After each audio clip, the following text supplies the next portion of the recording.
¿Cómo fue tu experiencia dentro de una secta?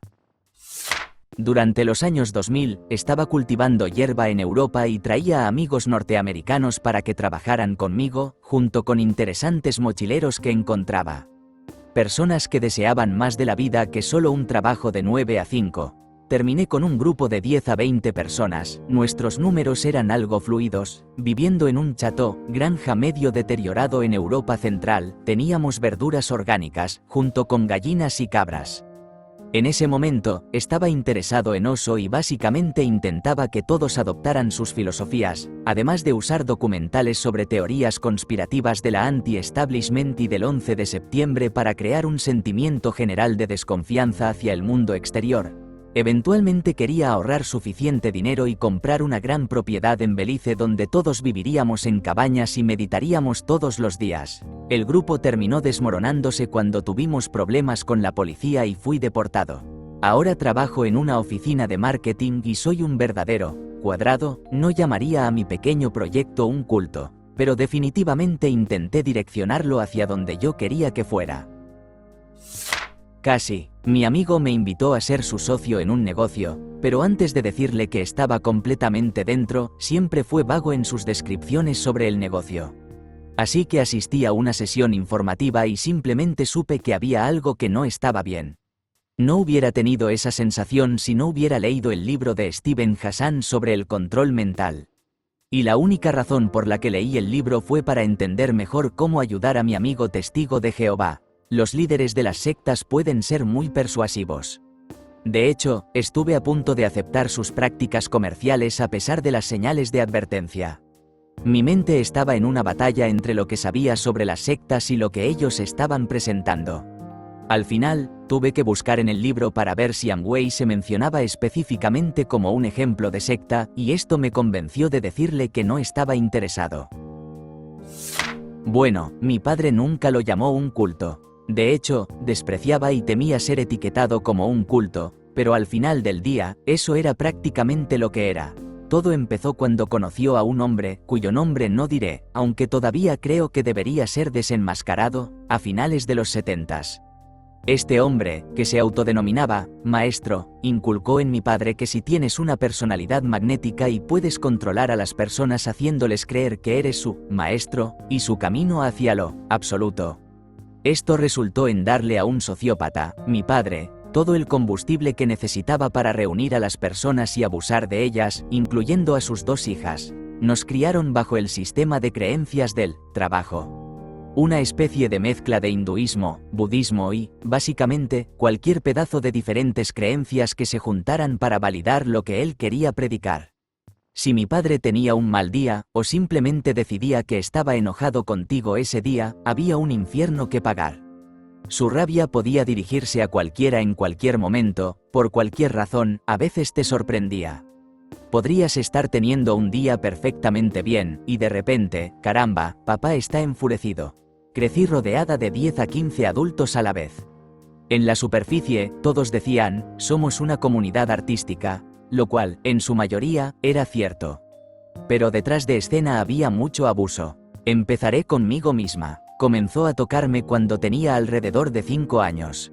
El abuso continuó hasta que tuve alrededor de 20 años.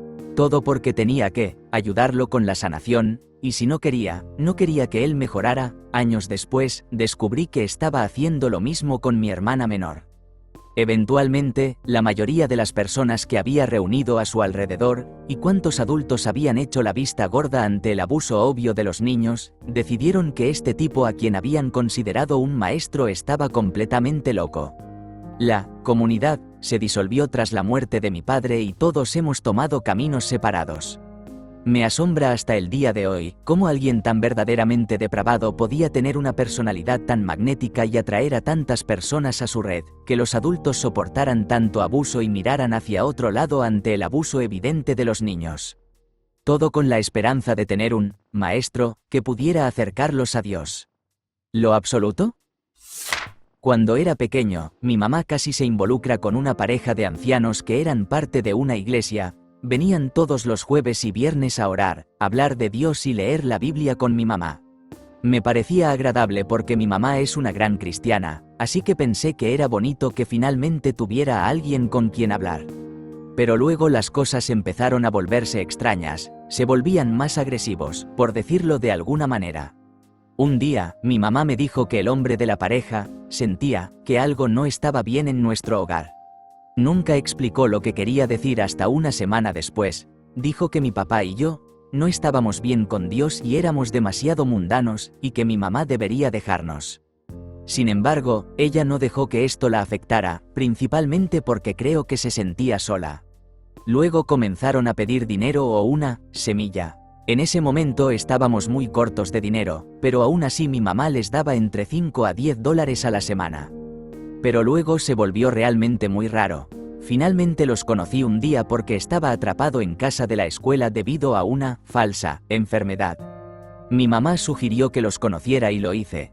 Entonces empezaron a hacer esa cosa donde una persona ora muy alto y reprende al diablo mientras la otra está detrás de mí. Al siguiente instante, siento que ella me está tocando la frente. No sabía qué estaba haciendo, así que le pedí que por favor parara. Ella siguió hasta que mi mamá le ordenó que se detuviera. La mujer dijo que yo era demasiado mundano, y que mi tiempo pronto llegará. Está bien. Aquí es donde sé que eran una secta. Recuerden cómo dije que intentaron sugerir que mi mamá se fuera de casa. Un día trataron de convencerla, diciendo que podría vivir con ellos, que tenían una casa grande con su iglesia en la propiedad y que otros miembros también se quedaban allí.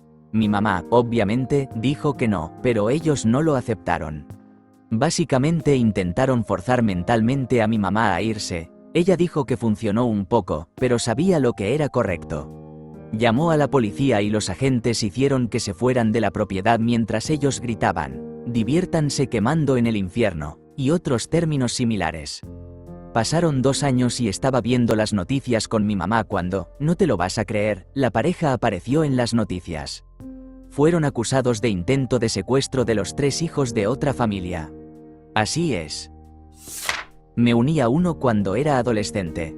Crié a una familia numerosa dentro de él. Era una de esas trampas de las que una vez que entras, simplemente no puedes salir sin morderte la pierna. Después de una vida en eso, como en la mayoría de las sectas, mi familia comenzó a ser atacada. Como madre, no podía quedarme de brazos cruzados y observar.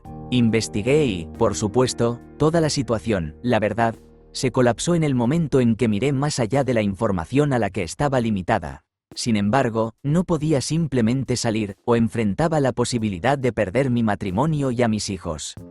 Tomó un par de años de paciencia e investigación y una enorme cantidad de dolor, pero finalmente todos mis hijos también lograron salir. Mi matrimonio, sin embargo, terminó. Todos tenemos problemas que enfrentar, pero somos una familia amorosa y estamos unidos. Hemos perdido a todos nuestros amigos y a algunos familiares lejanos, pero hemos hecho nuevos amigos y hemos formado nuevas relaciones. Aún es muy doloroso para todos nosotros. A veces, la culpa me abruma. Lo peor de estar en la secta era no poder hablar sobre lo que había en nuestros corazones. La libertad de actuar y hablar de la manera en que sentimos personalmente es importante, ha sido hermosa. Qué maravilloso es finalmente poder buscar la verdadera verdad. Algunas personas dicen que no hay una verdad real, pero hay momentos en los que solo acercarse se siente increíble. No asumas que las abuelitas en tu puerta repartiendo la atalaya son inofensivas. Solo tenía 15 años la primera vez que me visitaron. Mi mamá se unió a uno cuando era niña. Mis padres estaban divorciados, pero mi papá rápidamente se dio cuenta de que sus nuevos amigos eran un poco extraños y extremadamente controladores. En ese momento, estaban en medio de una audiencia por la custodia, pero la secta tenía un historial de robar niños, así que decidió huir conmigo a través del país en medio de la audiencia. Desafortunadamente, mi hermano es solo mi medio hermano, así que mi papá tenía aún menos bases legales para llevarlo con nosotros. Debido a que estábamos tratando de escondernos de ellos, no tuve contacto con mi mamá ni con mi hermano durante 7 años. Cuando mi hermano y yo hablamos sobre ese tiempo mucho después, él me dijo que ni siquiera se le permitía vivir con nuestra mamá, y solo tenía 3 años cuando nos separamos. No puedo imaginar lo triste que debió sentirse al ser separado de toda su familia a una edad tan temprana. Me dijo que cuando mi papá me llevó a mí pero lo dejó a él, se sintió como las personas que quedaron atrás en el traslado aéreo de Saigón. La secta le asignó a mi mamá un esposo, aunque no compartían un idioma común. Ella dejó la secta cuando el líder fue a la cárcel, pero nunca pareció perder su lealtad a la iglesia, como ella la llamaba. Nací y crecí en un pequeño culto basado en la Biblia en Estados Unidos. Fui parte del culto hasta que cumplí 27 años. La vida diaria giraba en torno a una iglesia y la esposa del pastor, quien dirigía el culto. Los niños eran criados para ser trabajadores de la iglesia y para entregar sus vidas a lo que el líder deseaba. Mis hermanos, mi madre y yo éramos una de las 9 familias y algunas personas solteras cuando el grupo se formó originalmente, pero ahora eso se ha reducido a aproximadamente 3 a 4 familias. No se nos permitía tener amigos fuera de la iglesia, vivir en ningún lugar excepto en una casa de la iglesia o salir de la iglesia sin escolta o permiso expreso. A medida que los niños crecían e iban a la universidad, se desalentaba conseguir trabajos para pagar la escuela, pero en cambio se les alentaba, coaccionaba, fuertemente a maximizar los préstamos estudiantiles y entregar el dinero a la iglesia. Los horarios de clases de los estudiantes eran rechazados o aprobados, según lo que el liderazgo considerara apropiado. La unidad familiar se destruyó y todos eran presionados a ver al grupo como una gran familia. He estado fuera durante 4 años y ha sido un viaje interesante hasta ahora. Aprender a vivir en el mundo real ha sido difícil, pero la independencia y libertad que tengo ahora son insustituibles. Toda mi familia, excepto mi padre, todavía asiste a la iglesia. Aún creo en la Biblia y asisto a la iglesia. No hace falta decir que soy extremadamente escéptico con respecto a los dogmas y la religión, y hago todo lo posible por buscar la verdad y rechazar las mentiras. Me uní a una iglesia carismática muy extrema alrededor de 2006, cuando tenía 18 años, soy mujer. Estuve muy involucrada y asistía a la iglesia unas 5 veces por semana. El movimiento comenzó en el Reino Unido, pero yo soy de Canadá. Cuando tenía 18 años en 2008, tomé un año sabático después de la escuela secundaria para ir a hacer voluntariado en una de las iglesias en el Reino Unido. Las reglas eran bastante estrictas.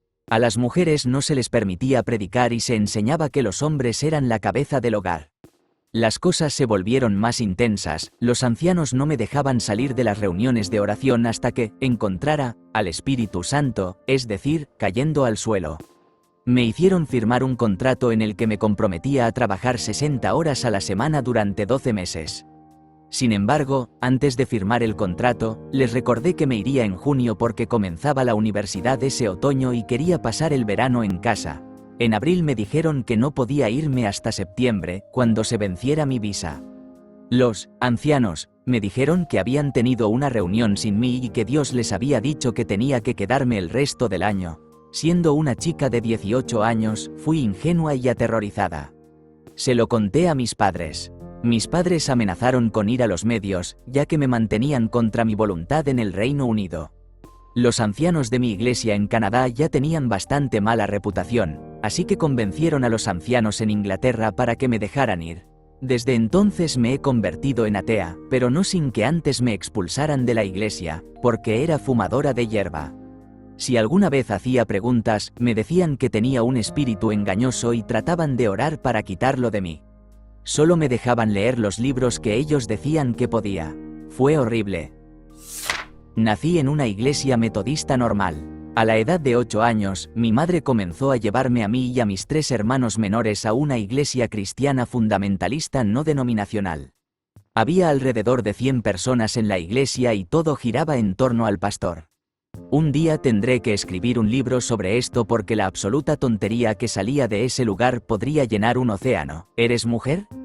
Tienes que usar un sombrero en la iglesia o todos hablaremos de ti. Tienes que tener al menos 4 hijos, el divorcio no es una opción a menos que tu esposo te esté golpeando, y aún así, orar es mejor. Solo puedes enseñar a los niños antes de que lleguen a la pubertad. ¿Usar una falda hasta la rodilla? Eres una descarada, claramente. ¿Maquillaje? No. Los católicos son horribles, los testigos de Jehová son horribles, todos menos nosotros son una secta. Los homosexuales van al infierno, la tierra tiene 6000 años, todo en la Biblia es literalmente verdadero y si osas cuestionarlo, probablemente irás al infierno. Google, James Lyman, o James el Predicador. Este lunático llegaba en su casa rodante con sus 6 hijos cada diciembre y nos recordaba a todos cómo Star Wars, El Señor de los Anillos y Harry Potter eran herramientas de Satanás. Luego se sentaba mientras todos los padres de la iglesia destruían frenéticamente las figuras de acción de sus hijos y oraban por las almas de sus niños. Los folletos de Chick volaban como confeti. Ah, Jim Lyman. Sí, ser gay es un pecado. Pero no tener un trabajo real, vivir de la caridad de la iglesia y gritar cosas viles a la gente en la calle no lo es. Está bien, la iglesia terminó disolviéndose cuando se reveló que el pastor había sido sexualmente inapropiado con las mujeres y niñas, incluyéndome a mí, en la iglesia, y pretendía que no había hecho nada malo cuando se le confrontó. No he ido a la iglesia en 3 años y nunca he sido más feliz. Crecí en la UPC, que es una denominación pentecostal, apostólica extremadamente conservadora. Mi papá aún es pastor de una iglesia, pero mi hermano y yo nos fuimos hace unos 6 años. Al crecer, los hombres no podían usar pantalones cortos ni quitarse las camisetas en público. Las mujeres debían usar faldas y les estaba prohibido cortarse el cabello, usar maquillaje o joyas. Algunas iglesias eran incluso más extremas, no permitiendo el uso de camisetas de manga corta y exigiendo que las faldas llegaran hasta los tobillos. Asistí a una escuela dirigida por personas de esa denominación y no aprendí nada, lo que me retrasó bastante. No asistí a un cine hasta que tuve 18 años y no se nos permitía tener una televisión en casa porque eso era herramienta del diablo. Salíamos casi todos los sábados a tocar puertas. Lo siento si alguna vez te desperté un sábado por la mañana. Había mucho adoctrinamiento, como ocurre con las religiones extremas, mucho aliento a las lágrimas y a clamar a Dios por perdón y ayuda, y mucho de, eres un desastre, pero Dios te hace bien. El mayor logro era convertirse en pastor o predicador, y si no eras uno, simplemente no eras tan bueno como los ministros. La mayoría de mis amigos cercanos con los que crecí se han ido, pero algunos se quedaron y les tengo pena. Gané ciertas cosas, como la habilidad para tocar un instrumento y hablar en público, y algunas personas eran genuinamente buenas, pero en general fue muy dañino para mí y mis amigos. Alrededor de los 19 años comencé a ver la luz y expresé en voz alta la locura que estaba ocurriendo, y se llevaron a cabo reuniones sobre mí. Básicamente fui marginado después de eso, excepto en la iglesia de mi papá. Al parecer, se han vuelto más flexibles con sus estándares, ropa y maquillaje, pero crecer siendo el que siempre estaba afuera del mundo mirando hacia adentro no fue divertido. Desde que me fui, he oído de abusos que fueron encubiertos, múltiples pastores que durmieron con miembros de la iglesia y una serie de otras cosas horribles. Definitivamente me hizo desconfiar de la religión en general y tomar conciencia del poder de la creencia y lo que las personas harán para actuar según sus creencias. No técnicamente una secta, pero fui testigo de Jehová hasta que tuve 8 años.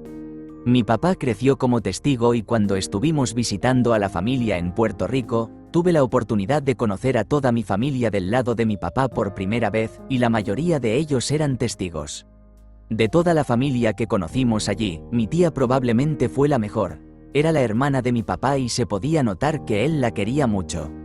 El normalmente duro y severo veterano del ejército reía y bromeaba con ella de maneras que nunca imaginé que pudiera hacerlo, y cada vez que intentaba poner su cara de papá militar aterrador hacia nosotros, ella le decía algo para calmarlo y le pedía que no fuera tan duro con nosotros los niños, algo que nunca había hecho antes ni ha hecho desde entonces, y él lo hacía. Permanecimos en la isla durante aproximadamente 2 años y fue maravilloso. Yo, siendo más joven, no podía percibir ningún problema con ese lado de la familia y todo parecía increíble, hasta que aproximadamente 6 meses después regresamos a casa y mi papá recibe una llamada de nuestro tío diciendo que su hermana había estado en el hospital durante la última semana y había fallecido esa mañana.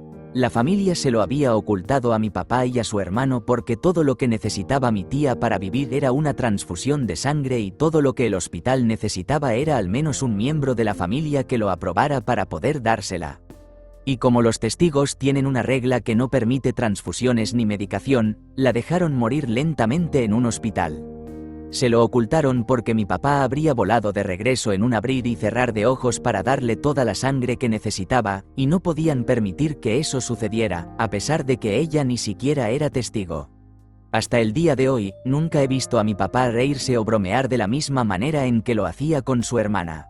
Al día siguiente, nos dijo a mí y a mis 2 hermanas que los testigos de Jehová eran un grupo de cobardes e hipócritas y nunca volvimos a esa iglesia ni a Puerto Rico. Fui criada en enseñanzas de un culto en un ambiente aislado de educación en casa, y luego mi familia se unió al culto más tarde. La lavado de cerebro estaba presente. No era evidentemente repetitivo y lo mismo cada vez, ya que el pastor era muy carismático y convincente, pero en realidad lo era. Cantamos alrededor de 20 canciones, principalmente himnos, durante el tiempo que estuve allí. Era dirigido y controlado por un solo pastor. Había una junta, pero no había rendición de cuentas. Era algo así como una broma. Solo las personas más leales, es decir, aquellas que lo consideraban siempre en lo correcto, eran elegidas para la junta. Era muy abusivo y controlador. El café era considerado poco espiritual. Faltar a las reuniones provocaba una llamada telefónica de un miembro de la junta diciéndote que estabas rompiendo la convivencia. Todo giraba en torno al pastor. Quiero decir, literalmente, el pecado era pensar pensamientos negativos sobre el grupo y el pastor. Se posicionó como el hombre más sabio en la tierra. Para las chicas, ellas tenían una experiencia peor. Él conseguía convencer a cada una de que tenían un problema, es decir, idolatría, y procedía a abusar de ellas. Este culto tiene menos de 30 personas. En cuanto a por qué no está en la cárcel. Acuerdos, mi experiencia fue terrible. Tuve una seria despersonalización, y los efectos en mí son horribles. Vivir con miedo, ansiedad, intenso dolor emocional, constantes recuerdos, es realmente malo. Mis padres aún están en eso, y las relaciones con ellos son probablemente imposibles. Hablar de cualquier cosa me lleva a abusos verbales. El abuso infantil es realmente grave. Salí el año pasado, así que todavía estoy procesando muchas cosas. Fui criada sin acudir nunca a la iglesia. La única experiencia que tuve con la religión fue que me hablaron de Dios y que aparentemente éramos metodistas. No tenía idea de cómo se supone que debía ser la iglesia. Me uní a un grupo juvenil no denominacional cuando tenía 12 años. Es un grupo nacional, pero esta iglesia en particular que lo albergaba estaba completamente loca.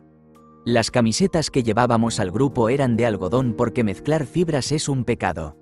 Apartaban a las chicas y nos decían que mostrar accidentalmente las correas del sostén era tentar a los chicos. Se les animaba a las mujeres adultas a no trabajar en favor de ser esposas y madres, y se consideraba que el control de la natalidad era como perder al bebé. Los divertidos videos que veíamos eran conferencias de Ken Ham sobre lo que él llamaba la maldad de la evolución. Y estaban tratando de iniciar un campamento para rezar para que los homosexuales desaparecieran. Finalmente me fui a los 14 años, cuando los líderes de la iglesia me llevaron a un lado y me dijeron que, debido a que tenía una madre soltera y ella no asistía a la iglesia, seguramente estaba condenada al infierno.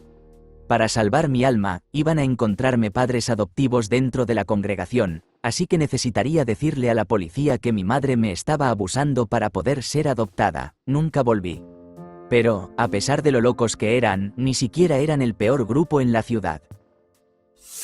Actualmente estoy dirigiendo un documental sobre un amigo mío que creció en una secta fundamentalista protestante. Nació en ella y, esencialmente, la secta prohíbe la tecnología, la cultura pop, los libros, etc. Creen que todo lo que está fuera de su comunidad es maligno y, del diablo. Cuando un miembro decide irse, es confinado, encerrado y luego excomulgado. Nunca podrán volver a ver a sus familias. Los exmiembros quedan sin hogar y solos, es aterrador. Mi amigo todavía tiene problemas para sobrellevar esos tiempos. En fin, la película debería estrenarse en 2015. Casi me uní a un culto una vez. Estuve en contacto por correo electrónico con ellos durante un tiempo. Parecían realmente amables y acogedores, y practicaban el amor libre.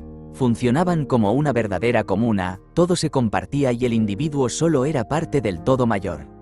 La comuna estaba en una granja en una de las áreas más hermosas de un país magnífico. No Estados Unidos, sin embargo, creían que el mundo se estaba acabando en unos años, así que, aunque podía respaldar su estilo de vida, no podía respaldar la religión. aunque ellos afirmaban que no eran religiosos, ya que estaban ubicados en un país donde las religiones están prohibidas. De todos modos, aparentemente, el gobierno local acordó que eran, de hecho, un grupo religioso. Han sido desbandados recientemente y me alegro de no haberme unido porque podría estar en algún tipo de lista. Pero a veces pienso y digo, ¿y sí, Edith, en China? No realmente todas las religiones, solo muchas actividades religiosas organizadas están prohibidas. Me siento un poco mal por su grupo, siendo perseguidos y todo eso. Pero eran un poco extraños. Gasté $500,000 en una secta del Evangelio de la Prosperidad, casi pierdo a mi familia, y descubrí la hipocresía detrás de los grandes predicadores. Mi despertar fue gradual. ¿Sabes que estás en problemas cuando miras tu cuenta bancaria después de 7 años y te das cuenta de que has donado el equivalente a la entrada de una casa bastante decente? $500,000 para ser exactos. Dinero que podría haber sido para la universidad de mis hijos o para ese negocio que siempre soñé iniciar. Todo comenzó como suelen comenzar estas cosas, buscando significado y conexión espiritual. Terminé involucrado con un grupo que seguía el Evangelio de la Prosperidad. Ya saben, esa doctrina que dice que entre más das a Dios, léase, a ellos, más recibirás en retorno. Spoiler alert, la única prosperidad real era la de nuestros líderes. Mi esposa veía lo que estaba pasando. Mientras yo estaba cegado por las promesas de bendiciones y multiplicación divina, ella veía nuestros ahorros desaparecer. Las peleas se volvieron más frecuentes. Es una inversión espiritual, le decía. Dios, qué idiota fui. Lo más surreal fue cuando nuestro líder consiguió conectarse con el famoso Benny Hinn, sí, ese Benny Hinn. Durante 6 meses, tuve un asiento en primera fila para ver el circo desde adentro, y vaya que fue un espectáculo. Les voy a contar algo que resume perfectamente quién es este tipo. Un día, Benny decidió ir de compras a Rodeo Drive en Beverly Hills. ¿Pero creen que iría como una persona normal? No, señor. Alquiló una tienda entera por un par de horas porque aparentemente no podía mezclarse con as mortales mientras compraba. La humildad personificada, claramente. Pero esperen, se pone mejor. Tuvimos un entrenamiento con otro pastor importante que nos enseñó que debíamos predicar basándonos en los productos que teníamos disponibles para vender. ¿Por qué? Porque así venderíamos un 30% más. Literal nos estaban enseñando técnicas de ventas disfrazadas de sermones. Mi favorita es la historia del pastor, humilde, que presumía de haber dejado su mansión para vivir en la cabaña de la iglesia después de donar las ganancias para pagar la deuda de $17 millones de la iglesia.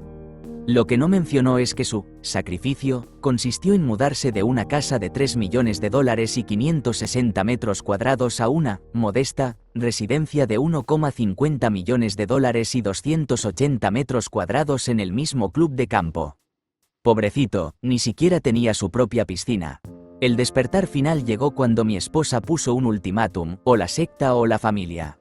Fue como si me quitaran una venda de los ojos. Vi todos los manipuladores trucos, las mentiras disfrazadas de verdades espirituales, el materialismo obsceno cubierto con una fina capa de falsa piedad. Salí. Fue duro, pero salí. Mi familia sigue unida, estamos reconstruyendo nuestras finanzas, y más importante, nuestra confianza mutua. A veces me pregunto cuánta gente sigue atrapada en ese sistema, convencida de que están invirtiendo en el reino, mientras llenan los bolsillos de estos falsos profetas modernos.